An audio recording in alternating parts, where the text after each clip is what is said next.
Je lutte contre ma gourmandise et c'est quelque chose que j'aimerais vraiment arrêter. Donc je viens vous dire ça les gars et je vois à quel point c'est en train de me ralentir pour devenir la meilleure version de moi-même. Et j'aime pas le fait que c'est en train de me ralentir. Je veux vaincre ça avec Dieu, avec Jésus, le plus vite possible. Si vous ne me connaissez pas, moi je suis un jeune chrétien et je construis ma vie avec Dieu. Et je vous explique en quoi c'est en train de me ralentir. Il faut savoir déjà, quand je dis que je mange beaucoup, moi je mange pas des choses transformées. Je mange pas de frites, je mange pas du sucre. En gros, si vous voulez, moi je mange sainement.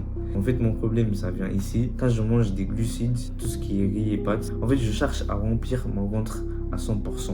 Ça digère pendant 2 heures et au bout de 2 heures, j'ai quasiment rien fait. Alors que normalement, si je mange bien et que je suis pas gourmand, je réussis à bien travailler. C'est comme si je me sens alourdi et j'aime pas quand je me sens comme ça. En fait, c'est comme si justement, j'ai fini de manger. Maintenant, en fait, ça veut dire se reposer. Sauf que moi, je peux pas m'accorder le temps de me reposer, voire même, c'est pas normal. J'ai bien plus d'autres choses à faire et je préfère travailler sur mes projets qu'aller dormir. Mais la Bible dit qu'en fait, les personnes qui se livrent à des excès s'appauvrissent. Et là, dans Ephésiens 5, verset 11, ça dit que et ne pas participer aux œuvres stériles des ténèbres, mais démasquez-les plutôt.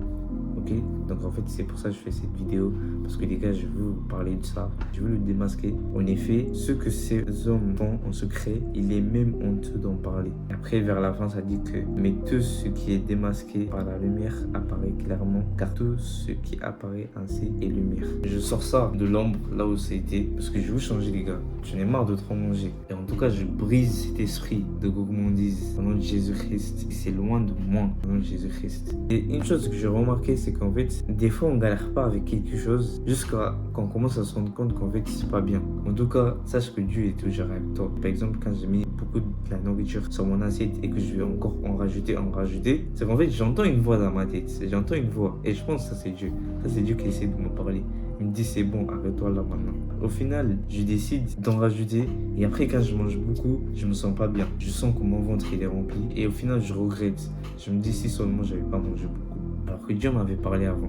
En tout cas, il ne faut jamais arrêter de prier parce que Dieu, il t'entend. Je me rappelle avec la luxure, quand je regardais les choses sales, à chaque fois que je tombais, je galérais avec ça, je voulais changer. J'ai demandé à Dieu de m'aider et il m'a aidé, il m'a libéré. Là, maintenant, je suis libéré maintenant. À partir de maintenant, c'est fini. Là, je mange ce qu'il me faut, pas plus, pas moins, juste ce qu'il me faut, par la grâce de Dieu, par la grâce du Saint-Esprit. Parce que si je veux avancer, si je veux aller plus loin, il faut que j'enlève la gourmandise. Je vais avoir besoin de Dieu. Dieu m'a enlevé la luxure. Et crois-moi que ça aussi va m'enlever. Et je vais réussir. Pas tout seul, mais avec Dieu.